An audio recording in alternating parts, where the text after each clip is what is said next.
L-industrija tal-films f'Malta ikkontribwiet madwar 1.5 biljun euro fl-ekonomija nazzjonali filwaqt li sostniet aktar minn 15,000 impjieg fl-aħħar 8 snin. Dan qalu l-Kummissarju għall-Films Johan Grech f'messaġġ fuq il-midja soċjali. U tenna li dawn iċ-ċifri jikkonfermaw trasformazzjoni strutturali f'settur li sa ftit ta' snin ilu kien jaħdem mod staġjonali u limitat. Grech ikompli li llum l-industrija tal-films topera matul is-sena kollha u qed toħloq flus kostanti ta' xogħol u investiment b'impatt li jmur lilin mill-istudios. Il-pjan tagħna immexxa mill-industrija li għal aktar minn 90 sena sħaħ kienet waħda staġjonali taħdem bl-iskossi.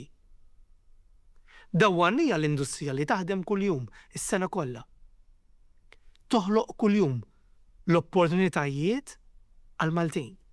Matul dan il-perjodu 200 produzzjoni internazzjonali nħadmu f'Malta, budget ta' 730 miljun euro, grazzi wkoll għall-inċentivi offruti mill-Istat li wkoll wassal biex pajjiżi oħra kompetituri jimxu fuq l-istess mudell f'pajjiżna.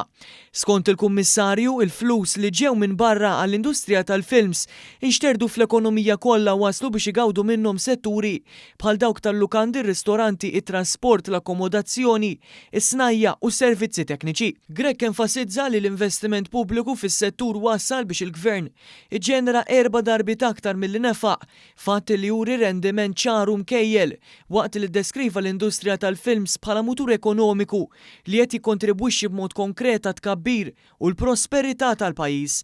Sa dan it-tant kellem ukoll dwar il-proġett tal-Malta Film Studios li inkludi l-ewwel Lenzi Superstage globali li bih se tiġi konsolidata l-ħolma li tinħoloq industrija ta' livell dinji f'pajjiżna. Permezz ta' investiment barrani għal dal-proġett ambizzjuż li se jipprepara lil pajjiżna għal 100 sena li ġejjin se nagħtu garanzija tal-karrieri fil-films lil Maltin u l-Lawċi. Bil-viżjoni tagħna, l-industrija tal-films se twassal għal aktar tkabbir ekonomiku għal pajjiżna f'livelli ferm akbar.